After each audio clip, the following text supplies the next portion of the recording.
I would never have thought that this could happen to me. Don't repeat my mistakes. The rain was tapping against the windows like a metronome to my thoughts, steady, persistent, impossible to ignore.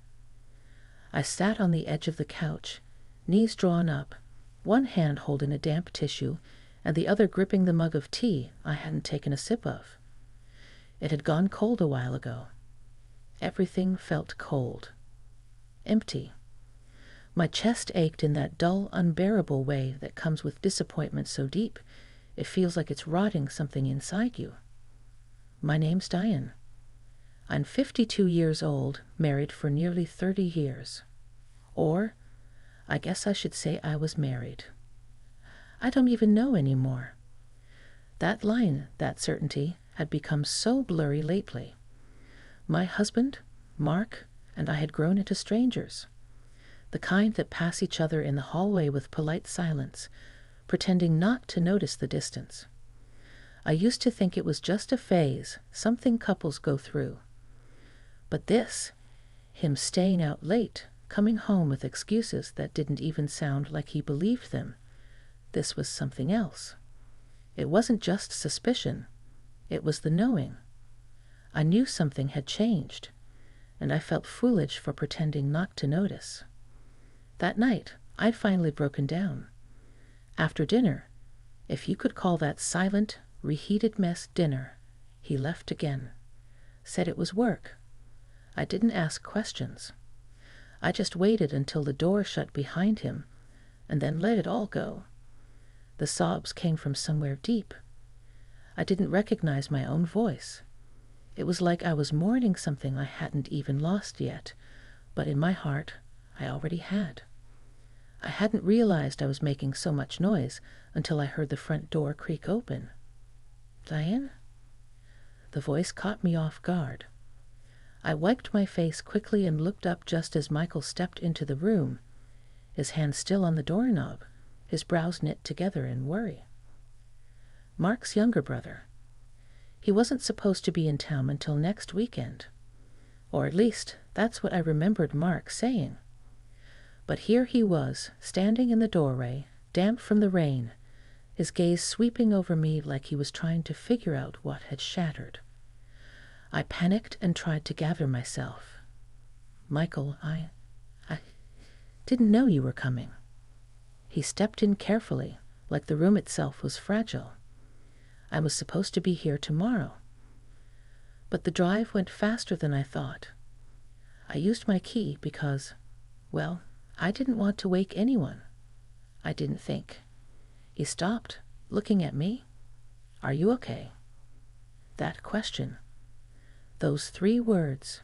They broke something open in me again. I shook my head and laughed, though it sounded more like a cough. No, I'm not okay. He took a few steps closer, then paused. Do you want me to leave? That small offer, his willingness to step away, made me feel safer somehow. I shook my head. No, stay, please. I don't want to be alone right now. Michael nodded and walked over to the armchair across from me, lowering himself into it slowly, like he was still unsure of what was appropriate. He didn't press for more. He didn't flood me with sympathy or advice. He just sat there, his presence solid and quiet. The silence between us wasn't uncomfortable. It felt like a break from the noise in my head. After a while, I spoke again. He's seeing someone. I don't have proof, but I know. I feel it. Michael didn't act surprised. That should have stung, but it didn't. In a way, it made me feel less crazy. He leaned forward, elbows on his knees, and looked at me with a kind of concern that didn't feel performative. It felt real. I'm sorry, Diane. I always hoped he'd get his act together. I blinked at him. You knew he was like this. Michael hesitated. Let's just say I've seen things. I didn't know how far it had gone, and it's not my place to interfere in a marriage. but I never liked the way he started treating you the last few years. I couldn't stop the tears from coming again. But this time, I didn't turn away. I let them fall, let him see. There was something freeing about that. I gave him everything, Michael. I built a life around him. And now it feels like I don't even exist to him. Michael stood up and moved toward me, crouching down beside the couch. He didn't touch me, just looked up into my face with gentle eyes. You do exist. You're not invisible, Diane. You're here. You matter. It was such a simple thing to say. But in that moment, it meant everything. We sat like that for a while. My breathing slowed, my shoulders unclenched. He eventually reached up and took the cold mug from my hands, setting it on the coffee table, and handed me a fresh tissue from the box beside me. Thanks, I whispered. He gave me a small, warm smile. Anytime. Then something strange happened. I reached out and placed my hand over his. Not out of desperation or confusion or impulse. It was something quieter, something searching, needing to feel something steady beneath all the uncertainty. He didn't pull away. His hand turned slowly, wrapping around mine. His skin was warm, grounding. The air between us shifted, just barely. I could feel it, even if I couldn't name it. I looked at him, really looked. His face was close, his eyes gentle but intense. He looked so much like Mark, and yet, not at all. There was a kindness in him, something softer, something Mark hadn't shown me in years. I don't know what I'm doing, I said quietly. He gave a small shake of his head. That's okay. You don't have to know right now. I wanted to believe that. I wanted to believe that it was okay to just sit there, to hold on to a hand that didn't feel like it would let go when things got hard. The storm outside rumbled in the distance, soft thunder echoing over the hills. Inside, the only sound was our breathing, slow and quiet. The weight of the evening hadn't lifted, but it had shifted. I wasn't alone in it anymore. That night didn't change everything, but it cracked something open. A sliver of warmth in a room that had grown cold for too long. And for the first time in a while, I didn't dread the sound of the door opening. I didn't dread what tomorrow might bring. I didn't sleep much that night. After Michael left the living room, I just sat there, staring at the rain-slicked window, trying to make sense of the shift I'd felt. My heart was tangled. Not with love, not with guilt. At least not yet, but with confusion, with longing, with the strange comfort his presence had brought me. He hadn't done anything inappropriate. Neither had I. But the way his hand had held mine, the way he looked at me, it stayed with me. When I finally got up from the couch and made my way upstairs, I found Mark's side of the bed untouched. No call. No message. Nothing. That told me everything I needed to know. By morning, the sky had cleared, but I hadn't. I looked a mess, eyes puffy, hair tangled, shoulders heavy with all the thoughts that hadn't let me rest. I stood in front of the bathroom mirror for what felt like forever, trying to recognize the woman staring back. She looked tired, faded, like someone who'd been putting everyone else first for so long she forgot who she was. I went downstairs, expecting silence. Instead, I heard the clinking of dishes in the kitchen. Michael. He was standing at the counter, barefoot, wearing a navy t-shirt and jeans. His hair was still damp from a shower. There was a pan on the stove and the smell of eggs and toast in the air. He turned when he heard me and smiled. "Hope you're hungry. Thought you could use something warm this morning." It was such a simple gesture, but it made my throat tighten. "You didn't have to do that," I said softly, walking into the kitchen. I wanted to. I sat at the table, watching him move, comfortable, unhurried. It struck me how different he was from Mark in that way. There was no tension, no undercurrent of frustration in the air around him. He brought in calm. I hadn't realized how starved I was for it. He placed a plate in front of me and sat down across the table with his own. "I figured you might want company," he said. I nodded, poking at the eggs with my fork. "Thank you." We ate in quiet for a while, but it wasn't uncomfortable. It was easy. Finally, I asked, "How long are you in town?" He looked up at me. "Couple weeks." I took some time off. Just needed a break. I raised an eyebrow. "From what?" He chuckled. "Life, mostly. Work, city noise. I've been thinking about moving back this way." "Really?" He nodded. "Yeah, something about the quiet feels more honest lately." I wasn't sure what he meant exactly, but I felt it too. After breakfast, I cleared the plates, but he followed me into the kitchen with his. When I started rinsing them, he gently nudged me aside. "You sit. I'll handle this." I opened my mouth to protest, but something about the way he said it, soft, firm, made me stop. So I sat, and I watched. Later that day, Mark finally texted. "Busy day. Might be late again tonight. Don't wait up."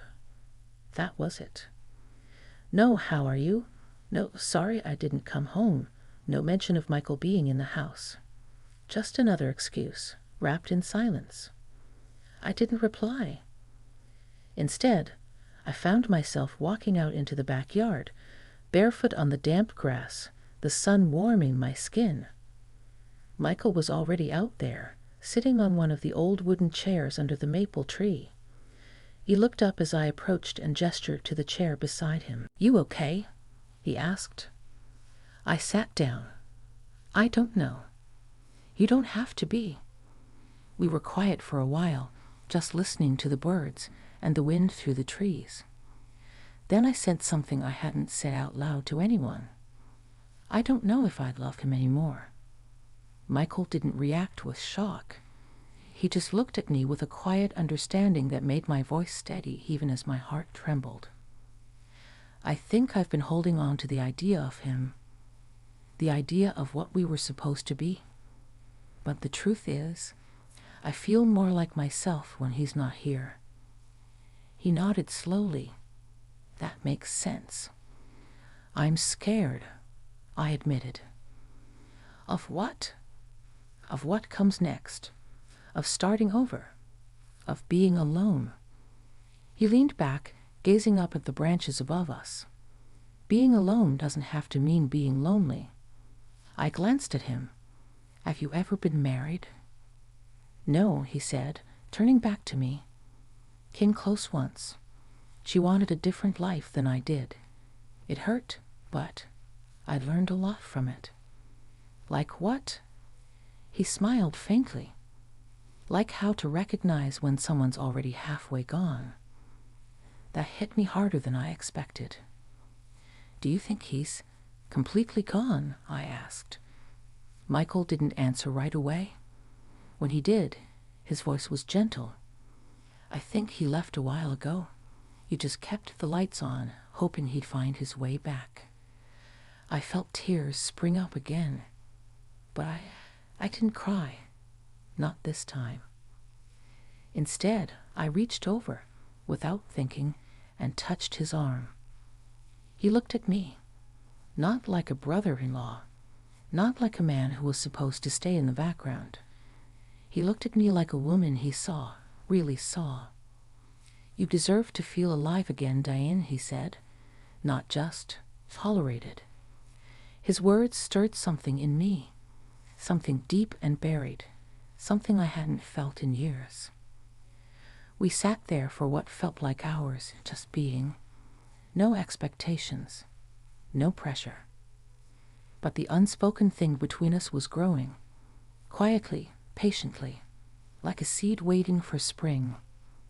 That night, Mark didn't come home again, but I didn't feel alone. I climbed into bed, pulled the sheets over my body, and closed my eyes with the memory of Michael's voice echoing in my chest. You deserve to feel alive again. And for the first time in a long time, I believed it might be true. The next few days passed in a blur. Mark never came home. He sent the occasional text, short, lifeless updates that felt more like obligations than communication. I didn't ask questions anymore.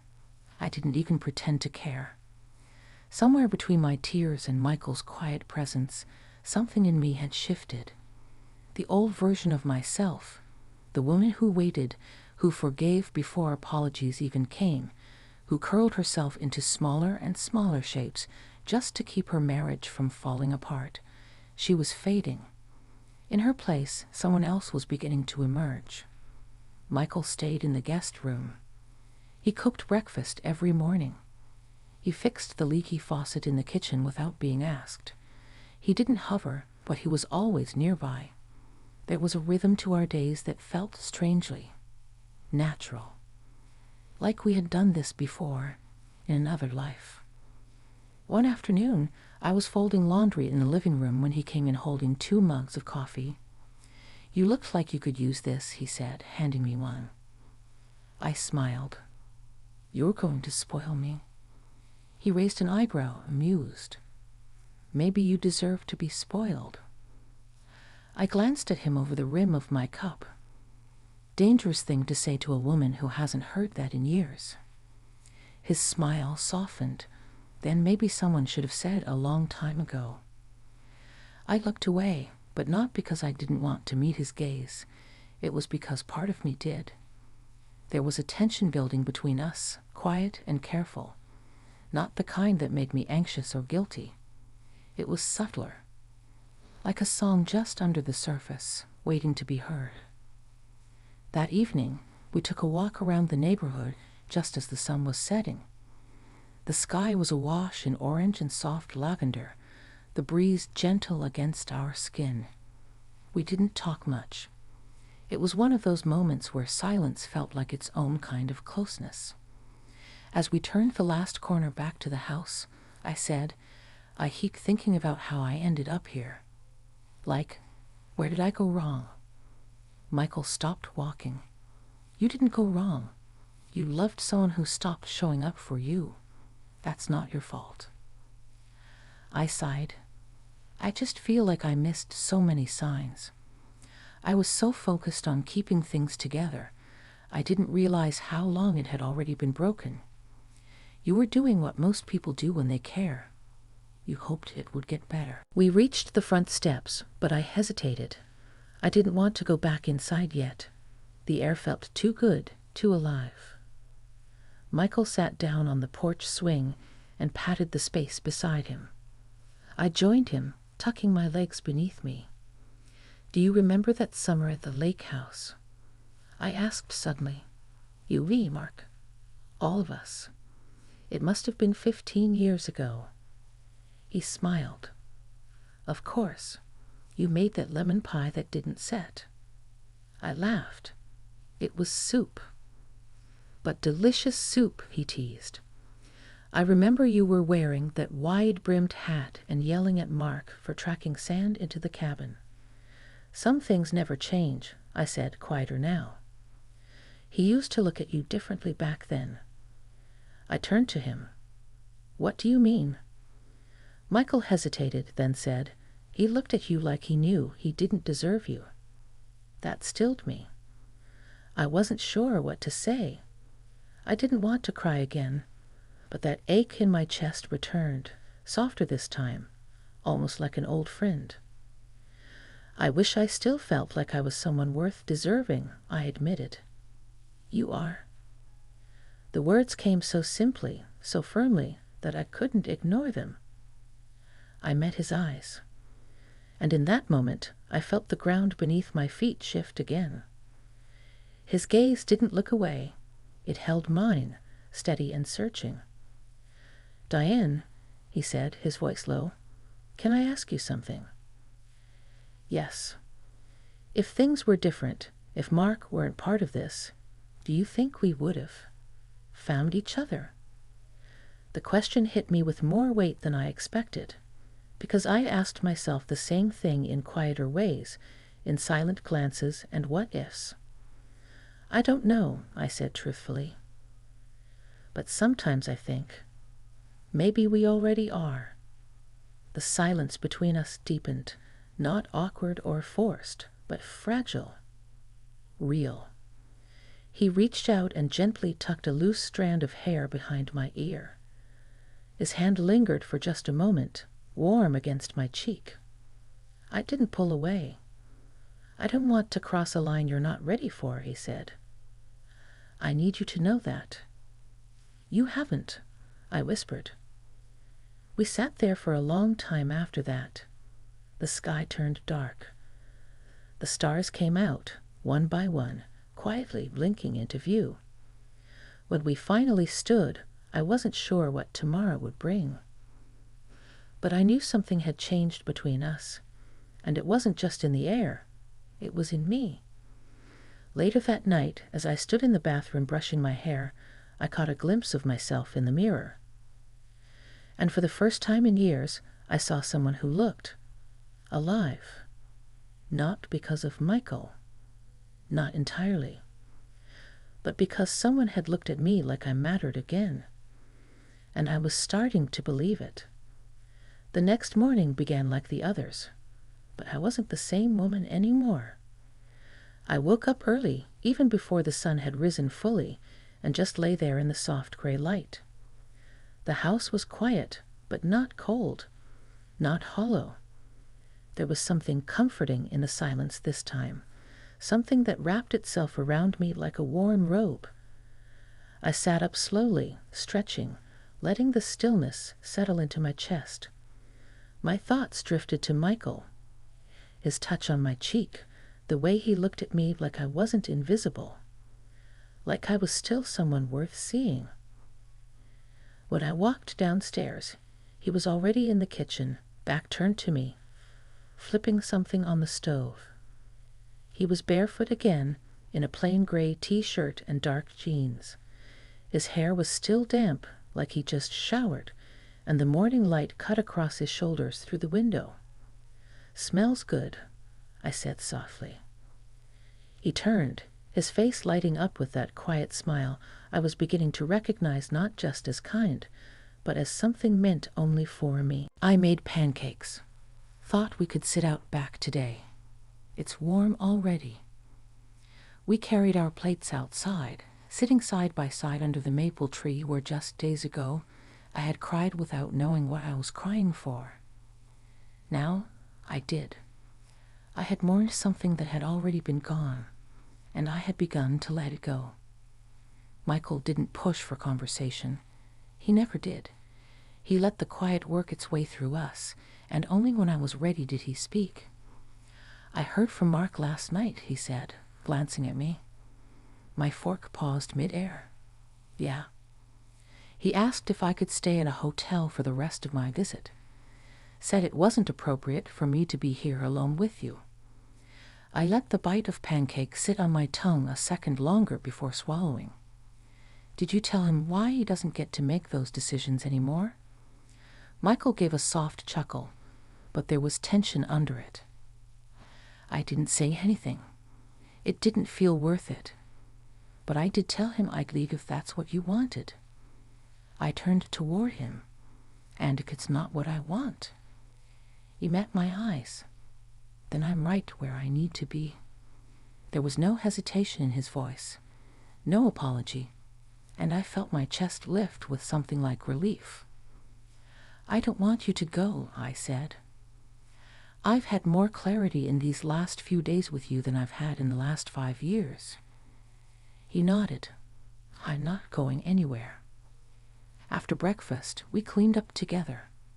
We moved through the house in an easy rhythm, in wiping counters, me drying plates, At one point our hands touched, just briefly, when we reached for the same glass, and I didn't pull away.